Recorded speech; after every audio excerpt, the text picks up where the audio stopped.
Hello guys. आज मैं आपको बिटकॉइन के बारे में कुछ इंटरेस्टिंग फैक्ट बताने वाला हूँ। साथ ही मैं आपको बताऊंगा कि क्या बिटकॉइन इंडिया में बैन है।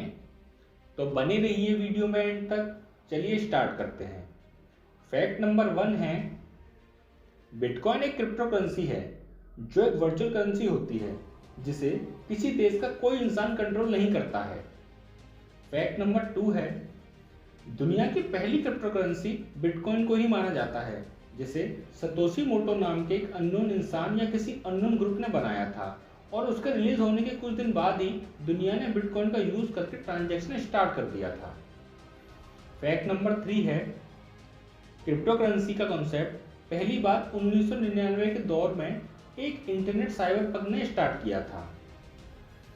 फैक्ट नंबर 4 है, सतोशी मोटो चाहे वो ग्रुप ऑफ पीपल हो या भी कोई एक इंसान, ऐसा भी माना जाता है कि इनके पास 1 मिलियन बिटकॉइन थे उस टाइम पर, जिनकी इस वक्त वैल्यू $3 बिलियन से भी ज़्यादा है और आज ये वैल्यू और भी ज़्यादा बढ़ने वाली है।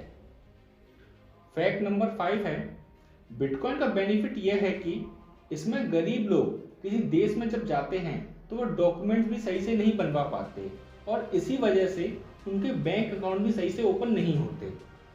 पर बिटकॉइन जैसी डिजिटल करेंसी को वो अपने स्मार्टफोन एप्लीकेशन हेल्प के थ्रू बाय कर सकते हैं और अपने पैसों को स्टोर कर सकते हैं और फिर उन पैसों से दुनिया में कहीं भी ट्रांजैक्शन कर सकते हैं। फैक्ट नंबर 6 है, डिजिटल करेंसी बिटकॉइन क्रिप्टोग्राफी की वजह से इसको कॉपी करना काफ़ी मुश्किल है। जैसे आपके पास फिजिकल करेंसी है जैसे नोट, तो आप ये नहीं जान सकते कि आपसे पहले इस नोट का यूज किसने किया है और आपके पास पहुंचने से पहले कितने लोगों के पास से गुजर कर आया है। पर बिटकॉइन जब से बना है तब से लेकर अब तक उसे कितनी बार और किसने यूज किया है और कितने यूजर्स के पास से होकर ये गुजरा है, ये पूरी की पूरी चेन के बारे में आप जान सकते हैं। तो इसलिए नकली बिटकॉइन बनना is not possible. Fact number 7 है, ग्लोबल बिटकॉइन को माइनिंग के जरिए निकाला जाता है। पर यह माइनिंग होती कैसे है? क्या ये भी कोई गड्ढा या माइनिंग करके निकाले जाते हैं? नहीं, बल्कि एक प्रोसेस होता है जिसे कंप्यूटर प्रोग्राम का यूज करके मैथमेटिकल प्रॉब्लम को सॉल्व किया जाता है, जिसमें रिवॉर्ड के रूप में बिटकॉइन मिलता है। तो यह है इस करेंसी को माइन करने का तरीका।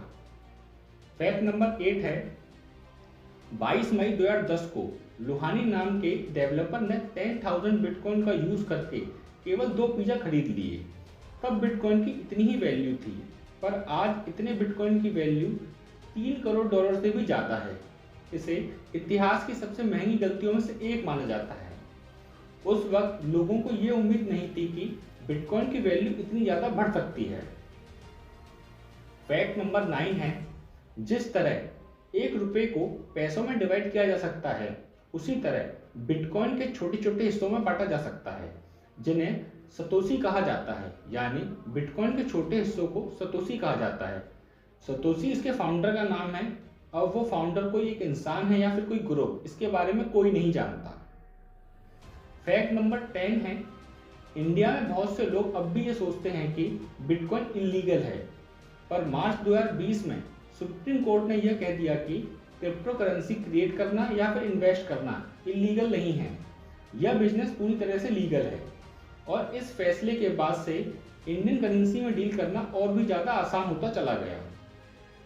एलन मस्क जैसे लोग बिटकॉइन में इन्वेस्ट करते हैं, तो उसके फ्यूचर की वैल्यू का अंदाजा तो आप लगा ही सकते हैं। तो कैसी लगी आपको ये जानकारी?